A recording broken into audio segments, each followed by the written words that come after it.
Well, the ferry's finally come into port, so let's talk about them. The 12. Ever since having to pick one with no context in character creation, the 12 have been a constant presence in Final Fantasy XIV. Rarely if ever taking center stage, but always in the background or on the sidelines. Or at least, they used to be. Then we got a whole raid series about specifically them and their whole deal, out of goddamn nowhere. So, I knew I had to talk about them eventually, but I didn't want to make a video until they'd wrapped up that story.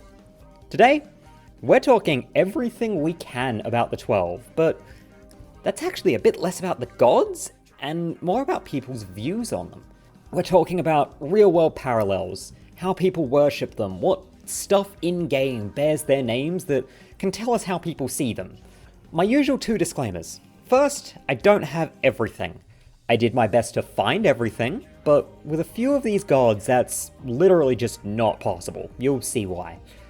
Second, spoiler warning specifically for the Endwalker main story and the Myths of the Realm raid series, but also be aware that I'm digging into a few smaller corners as well. Those aren't spoilers to me, but they might be to you. With that, do some YouTube things if you want to encourage me on this, and let's jump into one hell of a fictional theology course. Henceforth, he shall walk.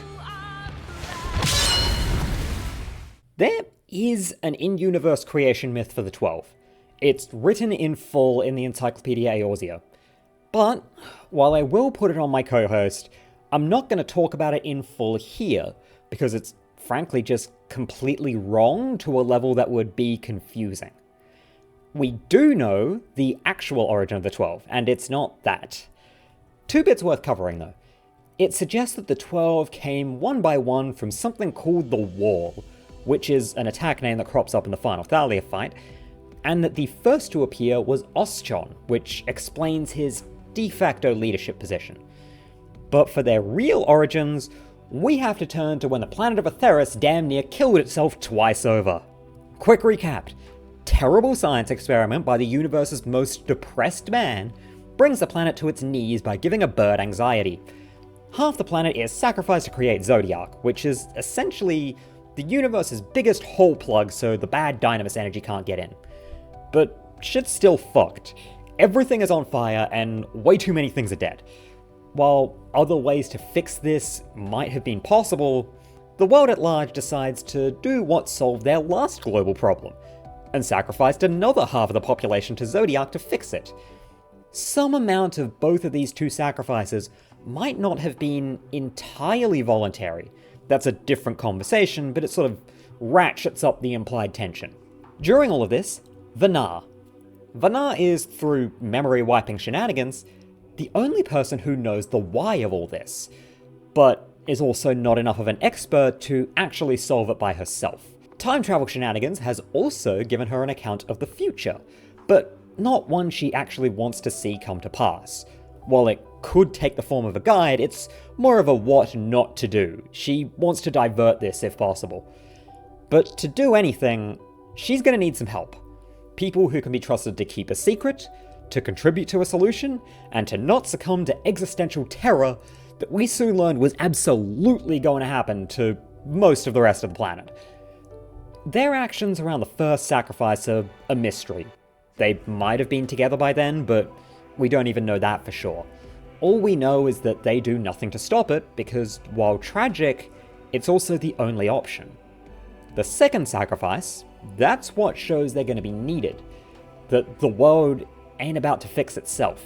And, as a third entirely unnecessary sacrifice looms, Vanar's group realize they only have one option. Just as the greater ancient population sacrificed themselves to make Zodiac, they have to stop this in a plan that involves sacrificing themselves. And with no small amount of consternation, they do. Vanar's 13 allies sacrifice themselves to make the primal Hydaelyn, with Vanar as her heart, in the same way the Convocation member Elidibus was Zodiac's. She beats the ever-loving shit out of him, sticks him in a prepared prison on the moon, and that's step 1 done. After this, the world is a total mess, shattered into 14 pieces, with the population lost and confused at best.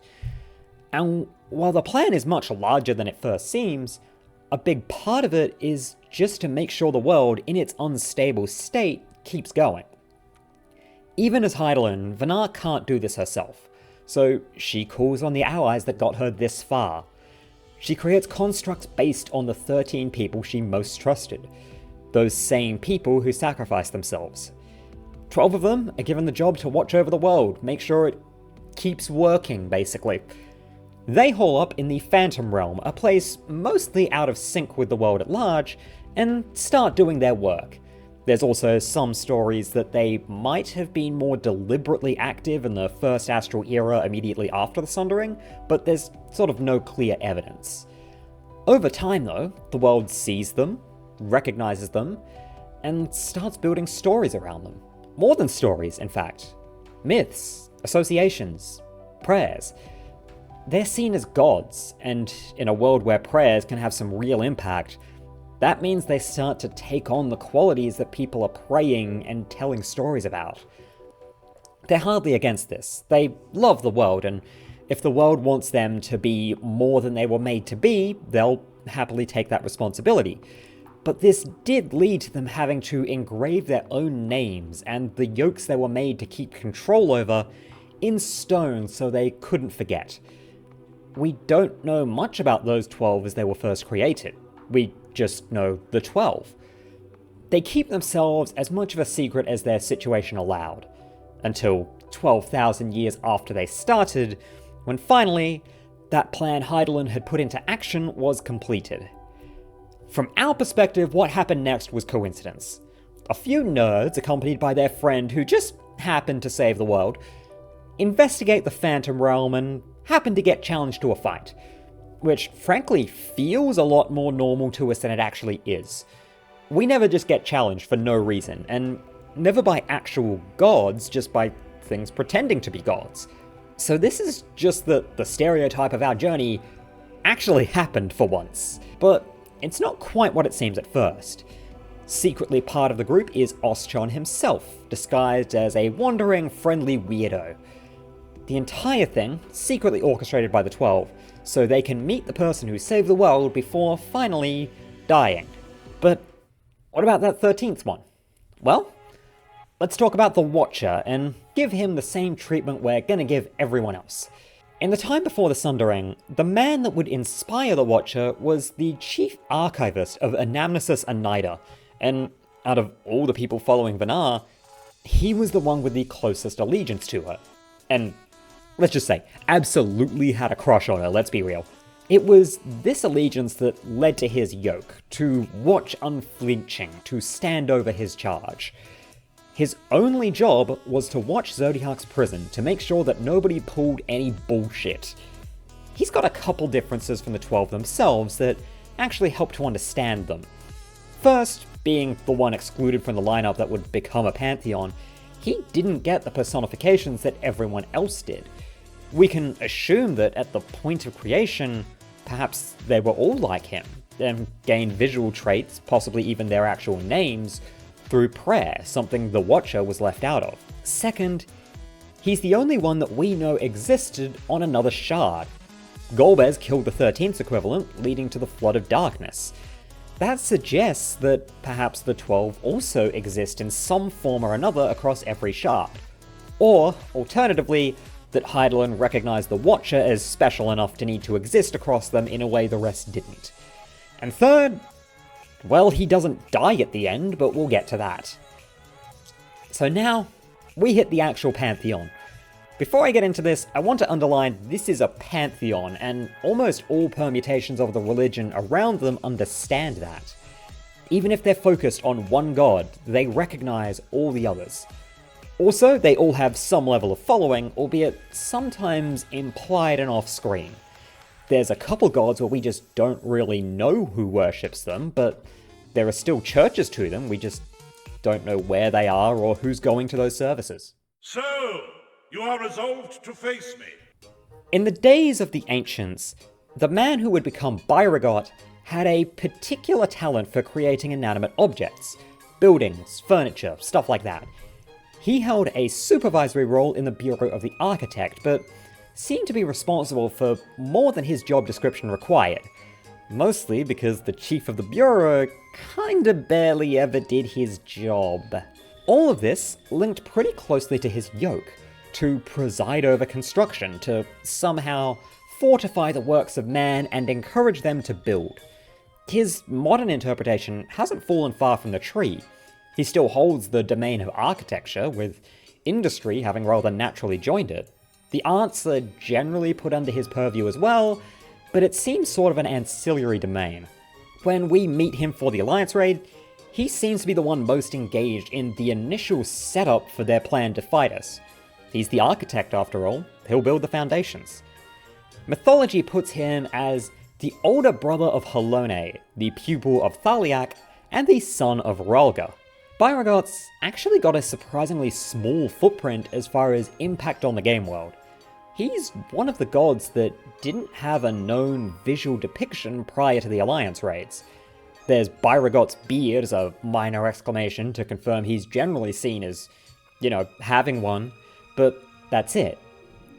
That's not the most unusual thing, we'll see it a few more times, but his depiction instead pulls very heavily from his clear, real-world inspiration, the Greek god of the forge, Hephaestus. But there also aren't any items that bear his name that give a hint as to people's views of him. In terms of areas, there's only Byregot's Strike, a mining structure in the southern Thaliak. Perhaps most iconic as a thing that bears his name is actually a crafter's skill, Byregot's Blessing, the big finisher for item quality. There used to be a Byregot's Brow and Byregot's Miracle too, they got removed. So, Byregot doesn't seem to have much direct worship going on, but I'd actually put that down to what he's the god of. It seems like craftspeople and industrialists put more faith in their own work than the god that oversees it. A few things named after him seem more like good luck charms than anything. It's hard to say for sure since there's no direct word to any of it, but it seems more like they call on his name to bring on a greater chance of making a greater work. To Byregot's followers, he's less an authority and more of a cheerleader. Then the Destroyer shall take your measure. The man who would inspire Rhalgr was apparently just really jacked, and that was his main thing. Imagine someone who's so buff that it's committed to legend. He must have been huge. He became friends with Vanar, and they teamed up on a quest to destroy a meteor threatening the planet. A story that evidently found ways to survive, with that meteor later called Rhalgr's Beacon. His resulting yoke feels unusually vague, actually. He presided over destruction to galvanize the star's beating heart and facilitate regeneration. My best guess? It was intended to cover essentially demolitions. Destroying threats and obstacles to make room for new growth, and possibly to make sure that anything that did blow up didn't blow up too hard. His modern incarnations probably changed the least, as this is all pretty much the modern depiction, they just gave him a more humanized image of a magi. In comparison to real-world myth, he's sort of a pastiche of gods of lightning and thunder in various real-world myths. Izanagi, Zeus, Thor, you get the idea. In-universe myth says that Rhalgr is the father of both Byregot and Halone, and also served as an attendant to Nymeia. Unlike his son, Rhalgr might actually have the most tangible impact on the game world. He's the patron deity of Alamigo, and Alamigo takes worship of him pretty damn seriously. Almost literally everything I can find that calls on his name is in Alamigo, and of course, they're the ones that pioneer his most iconic depiction, the statue in Rhalgr's Reach. Alamigans seem to generally hold to his god of destruction motif as almost a motivator or justification towards an outlook that takes pride in strength. They famously had the Fist of Rhalgr as an order of combat-ready monks. There's also a poison that comes up in the gladiator quests, Rhalgr's Bile, once used to assassinate an Alamigan king. Unclear if it's any of the ones we know of. That generally reads to me that Alamigo used their faith in the Destroyer to basically tell themselves that they're okay with destroying something that needs to be destroyed, which would suggest, perhaps, that might be part of why the Arlemegan resistance kept fighting. Still, in terms of items, we've got the Rhalgr's Streak, which is a medicinal herb found in the locks, and a few fish. There's some electric fish in Girabania that are associated with Rhalgr by the locals. Rhalgr's Bolt is an electric eel associated fairly naturally, while the electric catfish is suggested to be electric because of its zealous devotion to Rhalgr, but that's silly because the electric catfish is notoriously agnostic. Outside of Arlemigo, we can also find the Star of the Destroyer in ocean fishing. While Rhalgr was always associated with a meteor as a symbol, this little starfish is our first indication of the story of Rhalgr destroying a meteor. Not the only time of the day that a fish will tell us the story of an ancient god. But of course, an interesting element of Rhalgr is that Rhalgr isn't the only name he's worshipped under. After evidently witnessing one of the brief glimpses into the Phantom Realm themselves during a storm, or possibly just seeing a really nice statue, the Sylphs of the Twelveswood built their own faith around Rhalgr, creating Ramu, a visually very similar god, same details in all the right places, just with different emphasis. Rather than celebrating him as a god of destruction though, the Sylphs look to him as something of a god of wisdom and leadership, the sort of figure that they realize they need in their society, as the Sylphs are rather aware that they're a marginalized community in their own world, that needs someone to stand up for them. Rhalgr isn't the only god of the 12 with more than one separate community of worshippers, but it's probably the most severe, visible difference in how those communities see the same god, and a strong sign that faith in the 12 is not monolithic, and the occasional wildly different domains might come from different communities worshipping the same figure for different reasons. It's actually similar to why a lot of Greek gods have a bunch of disparate domains. Come, mortals, enter my realm, if you dare. A huge fangirl of Vanar and the seat of Azem, the woman who would become Azeyma was a judicial officer in the Bureau of the Administrator in Amarot, basically chasing down paperwork crimes. This is actually largely unrelated to her yoke, to preside over the sun itself and its life-giving and illuminating life. However, that sun domain probably comes from the symbol of Azem. Over time though, that origin seemed to grow into her also being the god of inquiry, that old job of hers coming in handy in her role as the warden. In terms of real-world myth, the best guess we can figure is that she might be based loosely on some of Egypt's general sun pantheon, with aspects of Ra, Bastet, and Sekhmet. None of this comes through in her actual appearance, although some would argue it probably should, which instead brings the first example of my favourite source of 12 appearances: astrologian cards. She's on the balance, and looks exactly as depicted there. According to myth, she's the daughter of Althyk and the older sister of Menphina. Time, Sun, and the Moon, a pretty nice lineup there. She's also the mother of Nophica. Azeyma doesn't have the most outsized presence in the game world, but it's there. She used to be worshipped by the city-state of Balladia, the precursor city to Uldar and Sildi, which naturally took a different patron god. More presently, she's the patron god of the Seeker of the Sun Makote, and we've met enough of them to get an idea that their faith in Azeyma is not especially outsized. I generally gather that while she is their patron and they may hold that pretty close, they aren't especially religious on an overt level.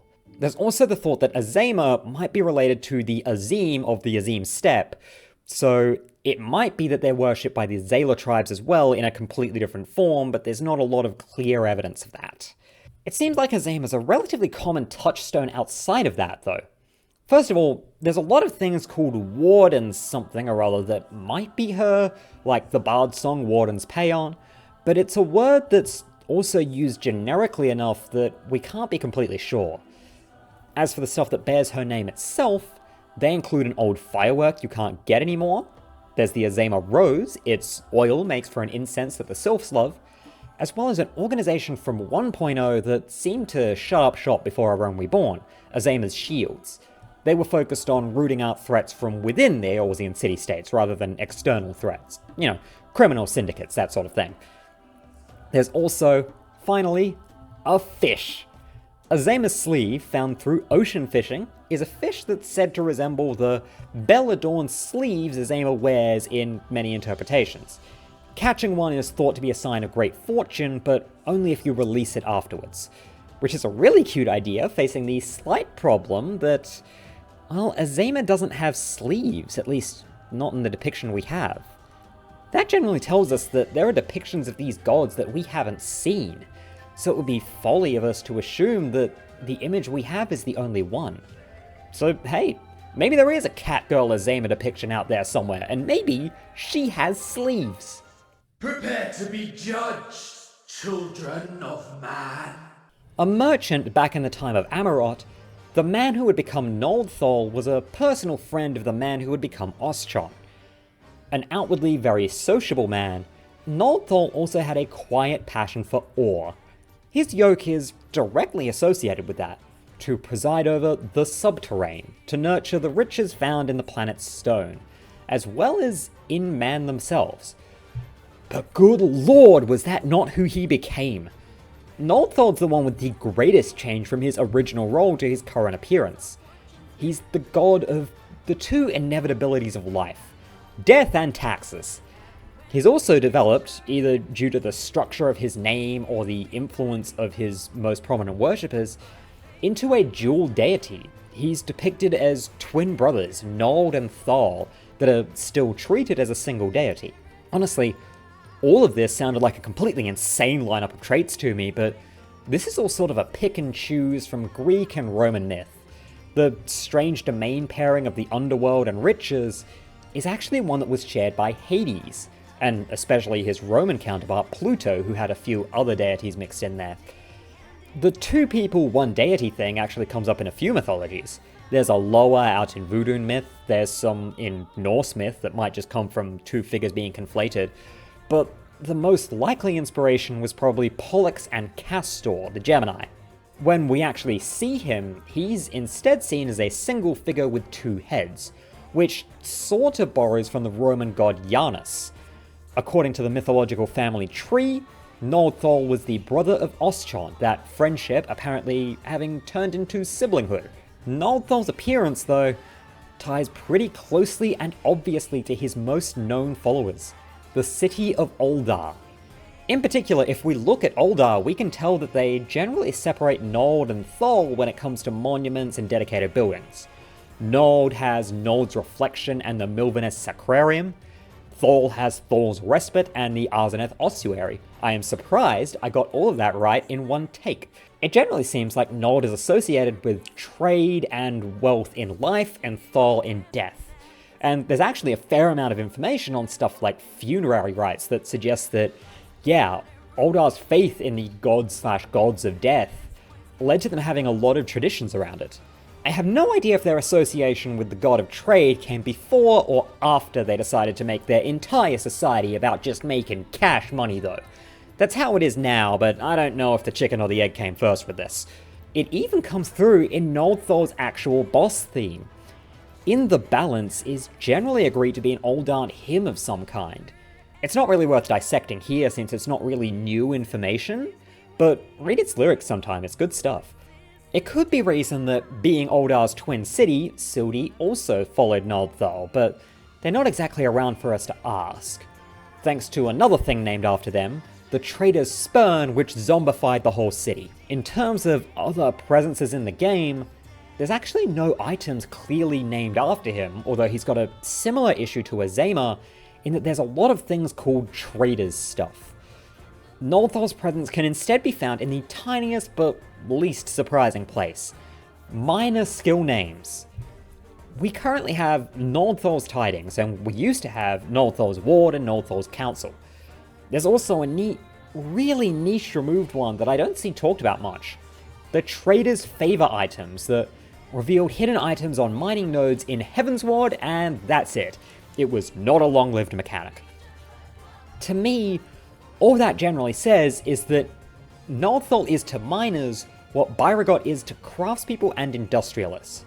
A name to call on for luck, but not dedication.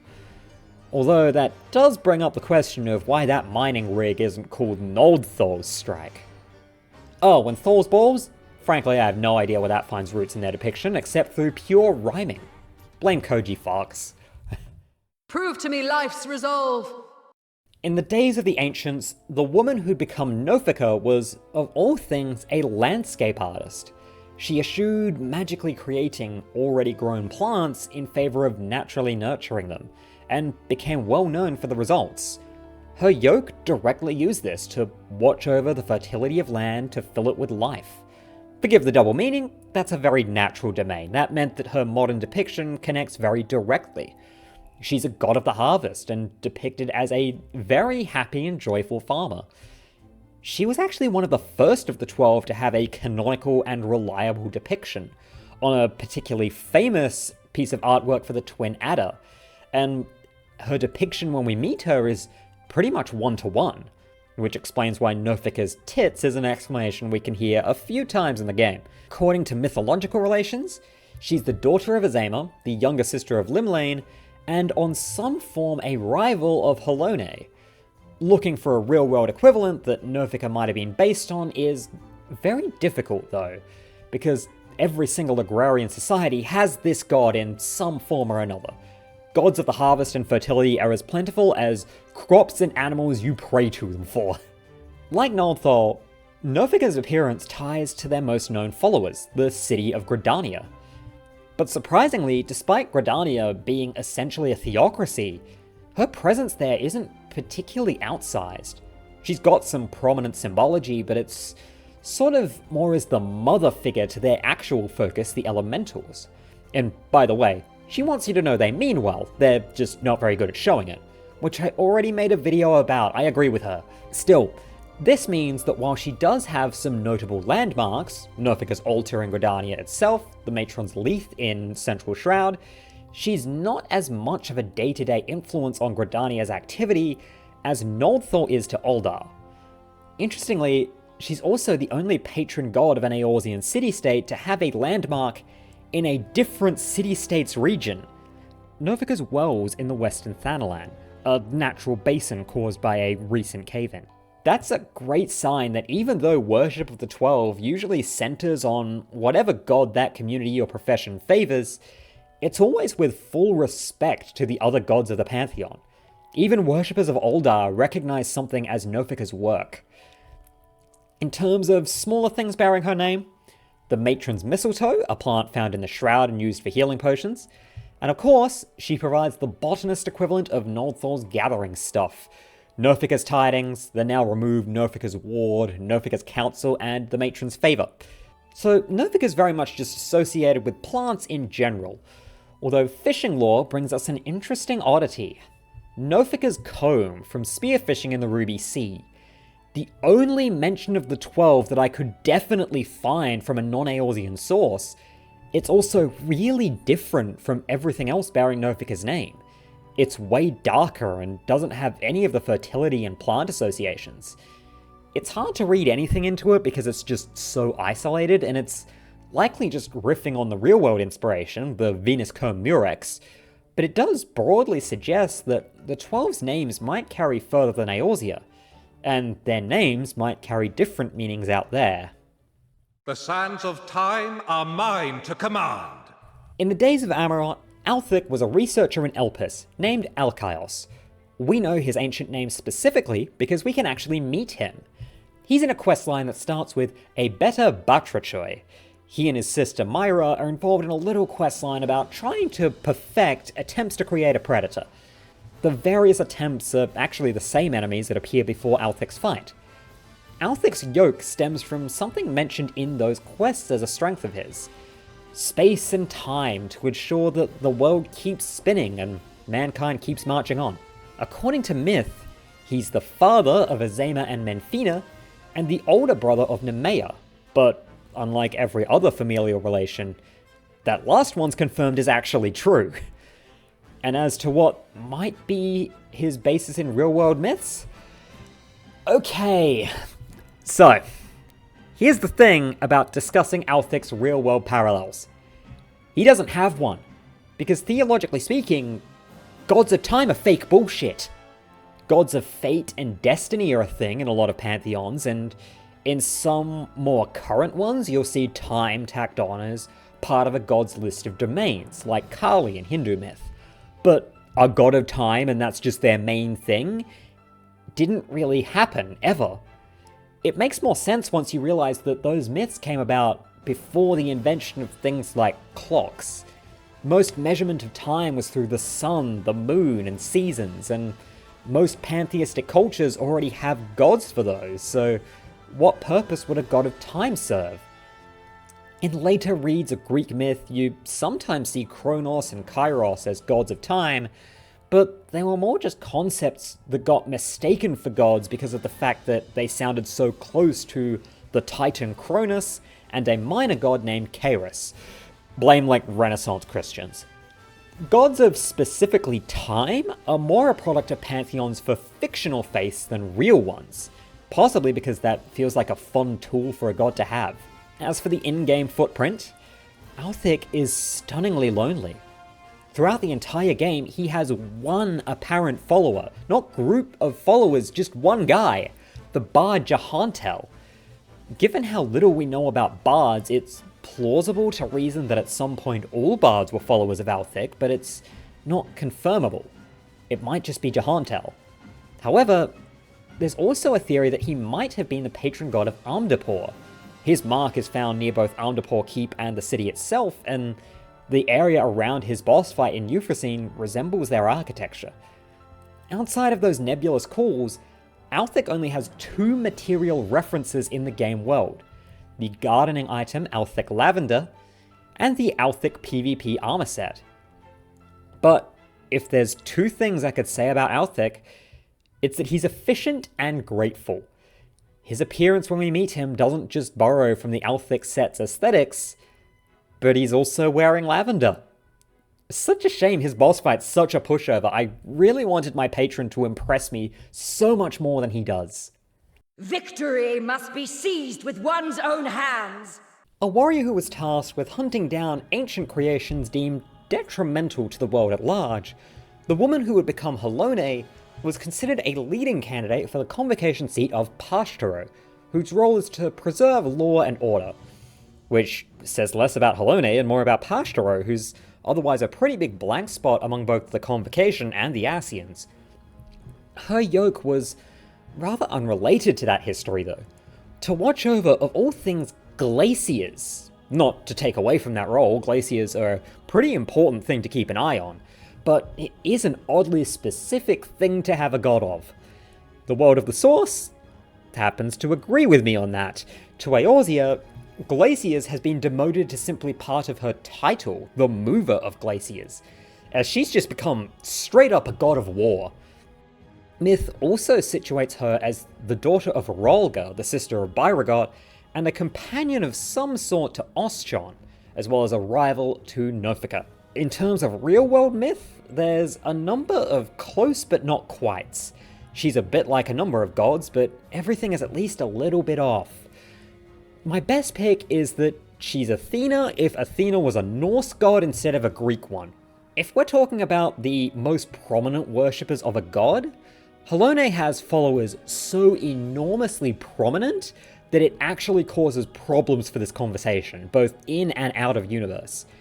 Ishgard is such a major influence on faith in Halone that they might as well be the only voices in the room. Halone is the only god whose appearance in Myths of the Realm raids doesn't resemble her appearance on an astrologian card. She's on the spear, but her appearance in Euphrosyne instead mainly pulls from Ishgardian statues in her honor, right down to having a transforming and combining weapon just so that she can wield all the weapons she's depicted with. A conversation with Menphina also confirms that this is very recent as far as the scale of gods goes. Even the gods themselves are openly aware of how impactful Ishgardian faith is on her. Hell, there's even some evidence that the reason the primal Shiva is depicted the way we see her is because Esau patched holes in the story with her own Halonic teachings. And this eclipsing even happens out of universe because I'll tell you right now, I'm doing a lot of this search by looking through item and ability databases for the appropriate names.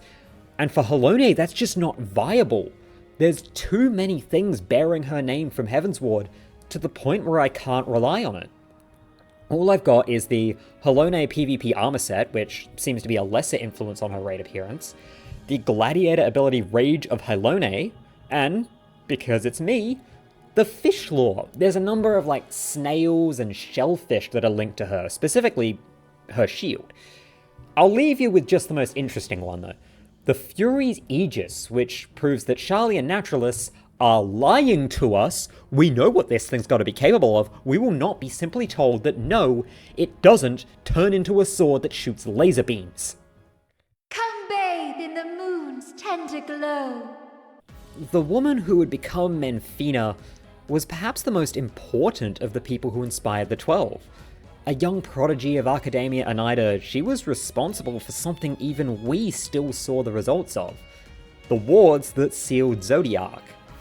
As a result, her yoke was to watch over the moon itself to ensure that the days keep turning to night, and to foster love. For some reason, I don't know how that connects to the moon. But I do know that in the modern day, those two domains have separated, and she watches over them both. Although her domain has turned from watching over the moon to the twin moons, since for some 5,000 years, Dalamud was up there too. Collective mythological belief settles on the idea that Menphina is the moon, and Dalamud is her loyal hound. Religious belief hasn't really figured out a new myth now that Dalamud exploded, although some instead called it her bastard hound now. The mythical family tree puts her as the daughter of Althyk, the sister of Azeyma, and the lover of Oschon.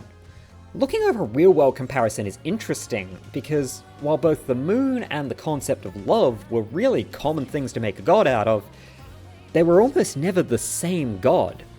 The only one of note that does have both of those domains is Luna, the Roman goddess of the moon, but that's mostly because Luna was just a big katamari of smaller cultures' moon goddesses, so she just had a bunch of vestigial domains sticking out of her. Menphina's a lot like Byregot, with very little on-screen worshippers, meaning that her eventual raid appearance was mostly original. And fitting for her domain was basically Sailor Moon mashed up with Hatsune Miku and given fantasy armor. By the way, some people who know her stated visual depiction were confused at the lack of her mentioned skillet, but it is there in the fight. It's the halo that she sits on for the back half.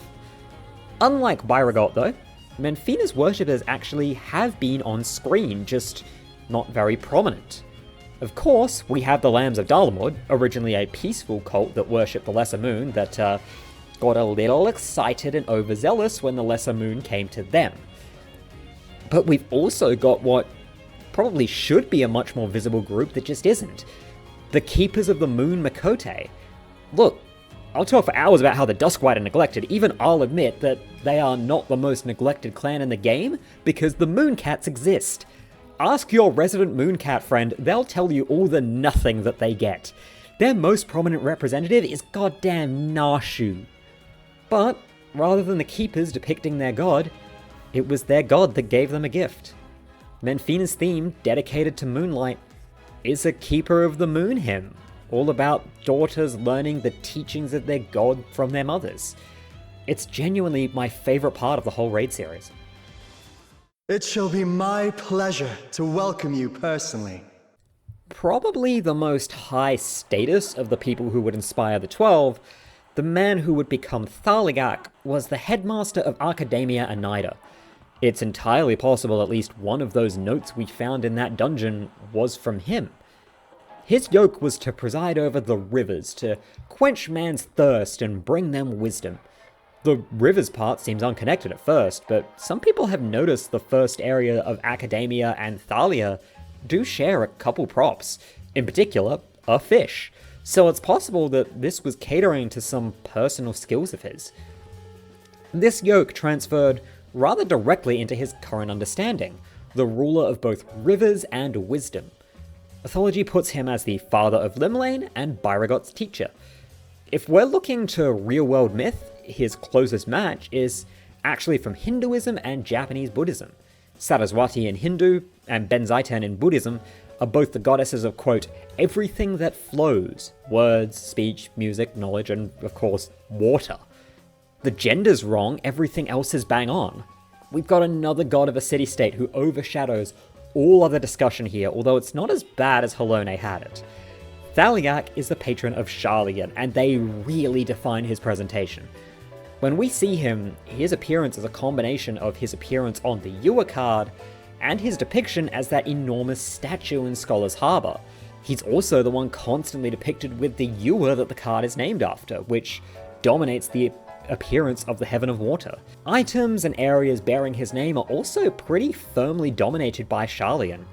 On top of the Scholar's Harbour that we just mentioned, there's the Thaliak River in the Dravanian hinterlands, and both the Thaliak Kaiman and the Scholar's Sculpin that live in it, as well as Thaliak's Thumb, a root that's used in some Ishgardian wound care.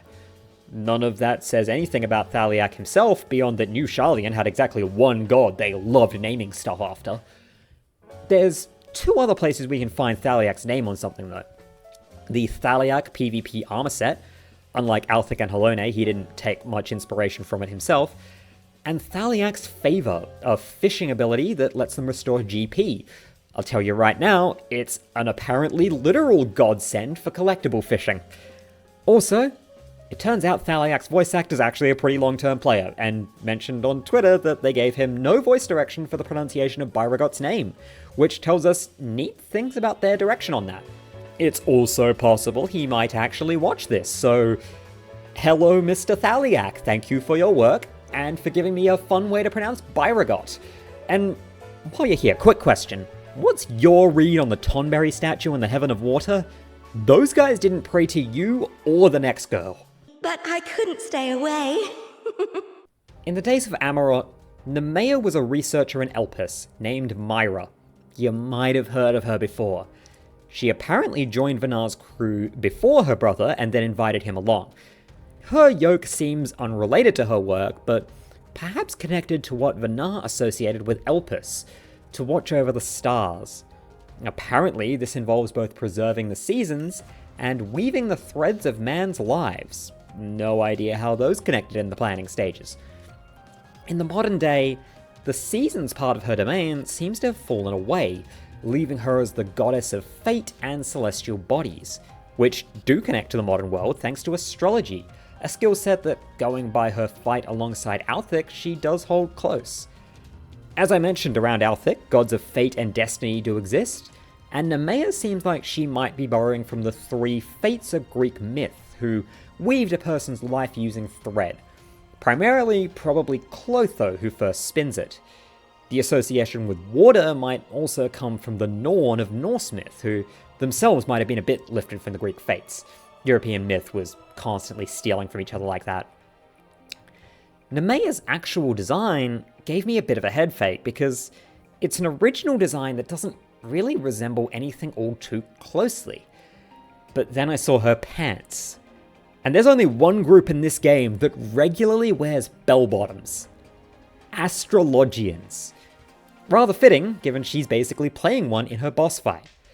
By the way, she draws the Sun and the Lovers. These are tarot cards, of course, and yes, I have the Persona tarot cards, I am awful, but they don't have a place in the Astrologian deck of 60, so she's pulling these cards from another deck entirely that we've never seen. Nymeia doesn't have any known organization of followers, but her symbol being a spinning wheel does connect her to weavers, and her association with fate makes her a favorite of the gamblers. She's also incidentally connected to the annual Starlight celebrations, through a figure from its origin story being called the Saint of Nymeia. I can't figure out if there's any real reason she's associated with it specifically, but there you go. She's the god most associated with Eorzean Christmas. And come to think of it, the guy that dresses as the Saint of Nymeia is the owner of the local casino, so maybe that's another line to draw. Outside of that, she's associated with the Nymeia Lily, a morning flower, and in 6.4, she finally got the honor of Fish Lore. Nymeia's wheel, painting a myth around turtle shells and prodigious clumsiness. So Nymeia's going for a real quality over quantity honor for her references. She doesn't get much, but everything she does get counts for a lot. Especially the one I haven't mentioned. She's got a nod so prevalent that I'm genuinely surprised it isn't referenced in her raid design. She's got, perhaps, the most bang-for-your-buck single reference to a figure in the entire game. Literally, bang for her buck. She's on the money. That coin that's on your game UI every time you're not in a cutscene? That's the 100 gil piece. And on that is Nymeia. Apparently, every gil coin has the face of the 12 on it. But we've only seen one of them. We've just seen it a hell of a lot. Oi! Cut it out, you! The woman who would become Llymlaen was a researcher at Metabasios Thalasi, a facility in Elpis for observing sea life. It's possible we've met her, but we don't really know. She was known for being so passionate about her work that she once threw a knife at someone who came too close to what she was observing, which... holy shit. Her yoke, suitably, was to preside over the seas, including the tides and man's traversal of it. It's a little interesting that the goddess of the seas is associated with the element of wind, but modern worshippers have sort of squared that by making her a goddess of specifically navigation. They recognize that she watches over the seas, but mostly associate her with how they get through it. Mythology puts her as the daughter of Thaliak and the sister of Nophica. Gods that generally fit Llymlaen's whole vibe and domains are pretty common in myth, but similar to Thaliak resembling female gods, the gods similar to Llymlaen are all male. We have here our final patron of an extant city-state. Llymlaen is the god of Limsa, but perhaps most notable about her is that, unlike every other city-state's god, she's not present in Limsa. Her mark is in the city, but other than that, the city seems almost atheistic from the surface. But I think this is more because Limsa, its sailors, and its fishers more celebrate what she's done and created than they do the god herself. There's actually a hell of a lot of things named after her. They're just a bit below the surface. Basically every zone in the 1.0 dungeon Shpopse, I'm throwing that word up on screen, I had no chance of saying that right, but this was sort of the precursor to modern Sestasha. But naturally, she is all the hell over fish lore. We have the Navigator's print, which suggests she was just as clumsy as Nymeia, but two pairs of fish are now very famous from cropping up in her fight. First of all, those serpents she summoned are Pedikos and Thalios. Thalios you might recognize from the name of that giant serpent skeleton in Lanosia. That skeleton is named after one of the two serpents that creation myths say helped Llymlaen in her part of creating the world. 1.0 had a landmark reference the other one, Pedikos, but that was lost in the transition to A Realm Reborn. Instead, Pedikos was, before Llymlaen's raid fight, only mentioned in-game through the Little Pedikos and Little Thalios fish. There's also the Navigator's Dagger and Navigator's Brand. And look, at the time of writing and recording, this isn't obscure info, but maybe in the future people aren't constantly kissing her mid-fight, so I'll explain.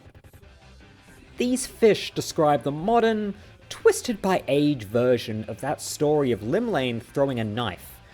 To modern people, it's now a story of Oschon accidentally seeing her bathing and catching a blade for his troubles. I'd begrudge the removal of Llymlaen's personal expertise from that story, but she's got no shortage of that expertise in her modern depiction.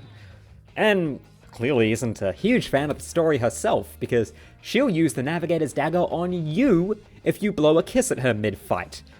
Well, provided she hasn't done it before then, which right now is not common. Not long now, till our journey together must end. And finally, the man who would become Oschon was just a wandering vagrant who had a nice conversation with Vanar once, apparently. There's very little to go off, so his yoke being to watch over the mountains, to sustain the breath of the firmament, I think that's wind, and to wander and share in man's solitude wins a firm, I guess so. This went pretty directly into his current domain, the ruler of mountains and the god of vagrants, which feels a bit of a weird thing to have a god of, but, you know, I guess they deserve it. Our final review of the mythological family tree, if you need it: brother of Nald'thal, lover of Menphina, and in some way a close companion to Halone. He seems to be largely based on Odin, both in his general demeanor and his position within the pantheon.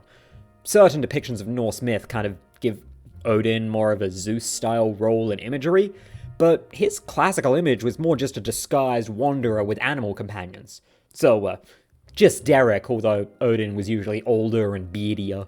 In the present day, Oschon doesn't have any clear specific followers. There's some mention he might be the patron of the Miners Guild in Uldar, but I can't find where anyone got that idea. His modern depiction comes from the astrologian card the Arrow, and doesn't really have anything corroborating it in statues or the like. However, he was the patron saint of the lost city of Nym, and perhaps as a result, has a lot of little things bearing his name in and around Limsa. Oschon's torch and Oschon's embrace as landmarks, Oschon's print as a fish, Oschon Roselle as a plant, and obviously the Wanderer's Palace. There's also some level of bardic respect for him, as you can tell from the Wanderer's Minuet, and the Oschon PvP armor set that, for the record, doesn't really resemble his appearance. But there's one other really weird thing. In 1.0, it was stated to be a, quote, common punishment for thievery to cut off fingers proportional to the amount of things stolen. These fingers were then blessed by priests of Oschon and were cherished as essentially good luck charms for traveling merchants and caravans. That has never come up in the live game, despite being supposedly common, so yeah, that's probably not canon. I'd call that a good thing, because what the fuck? But that's all of them. In more ways than one. Thank you. Once the Halone, Zodiac, and End of Days situation was resolved, the 12 decided to see if the world was okay to take care of itself. Their method of checking was exactly the same as their plan for if the answer was yes. To fight the Warrior of Light and their conveniently nearby 23 friends, and expend all the ether they had in doing so. This involved fusing into one singular being, Eulogia. By the way, your info dump on Eulogia is mostly etymology. Eulogia itself is the Greek word for blessing, and naturally part of where we get the word for eulogy. The ability they use to start the sequence where it casts all the 12 signature spells is named the Wall, after that bogus creation myth. And the ability they use to end that sequence is called Eudaimon Eorzea. Eudaimon is one of those Greek words that we have a flat, literal word for, but not one for its full meaning. Eudaimon means joy, but it's more of a spiritual joy, that feeling of contentment when you're doing the thing that you know you're meant to do. It's a name that reflects that, while it's sad to see them go, they're happy to leave if it's like this. In their place is a great, I'll call it a machine, but I think it's best understood as something like a mirror. Prayers contain some amount of ether, albeit small. It's why you can't just pray a primal into existence, you need more ether to back it up. But that's small amounts from single prayers. There are a lot of prayers being sent to the 12, and this machine ensures that the ether they're sending doesn't go to waste, that it will return back to the world that sent it in some form. They mention returning to the life stream, and I'm seeing people express some confusion about that. Debate on if, say, Nymeia has Myra's soul or not. And in truth, I don't think the specifics matter. We know from Alpha that creations can gain souls, and the 12 have had 12,000 years to get them, so what difference does it make if they were the ancient souls or not? One exception to all of this is the Watcher. There's probably more technical reasons behind this. He's involved in multiple Endwalker patch storylines, it'd be weird for him to take his leave. But I think just boiling it down into technicals is boring when there's also narrative logic. Remember that he's still free of that system that turned the 12 into who we met. Everyone else was a being elevated into a god, shaped into whatever the world saw them as, whether they wanted it or not.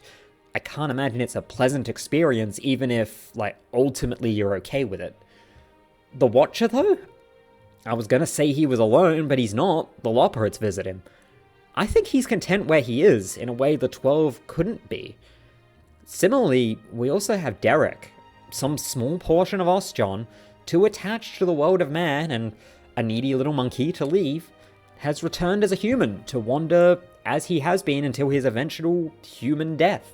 His current goal, according to him, is to visit all the places and things bearing the name of the 12, to learn how people have worshipped them. By the way, Derek, you're welcome for the comprehensive list.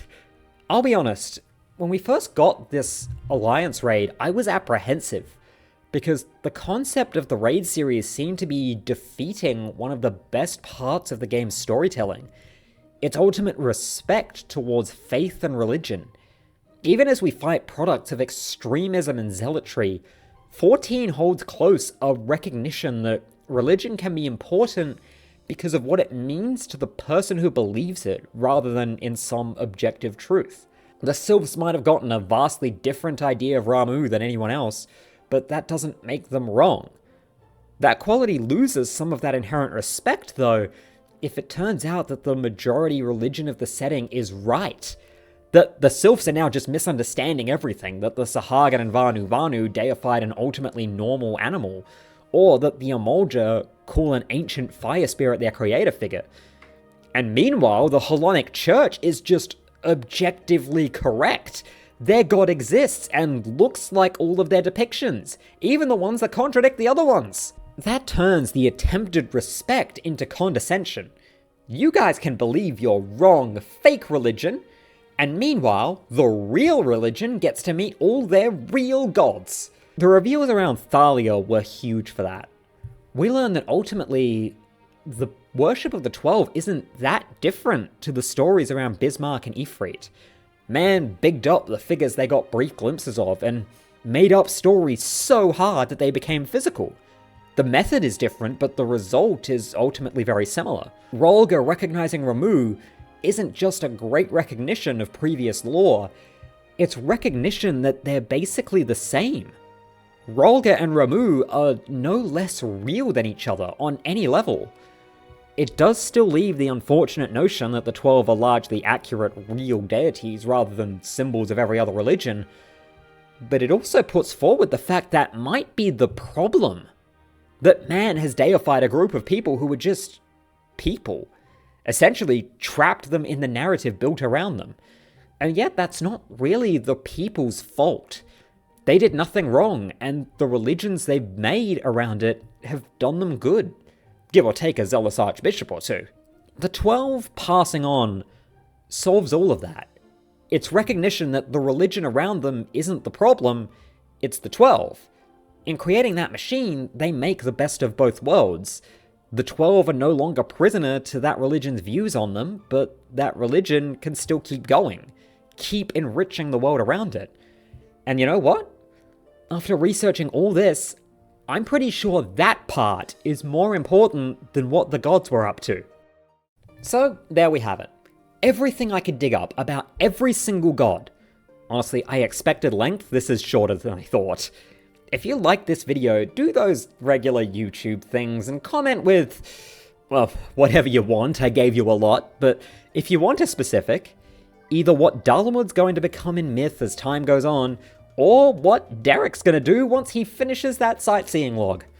Thank you all so much for watching, I hope to see you all real soon, and remember, from the mouth of a healer, you have full right to smooch Llymlaen. I'm not giving enough to heal in those raids.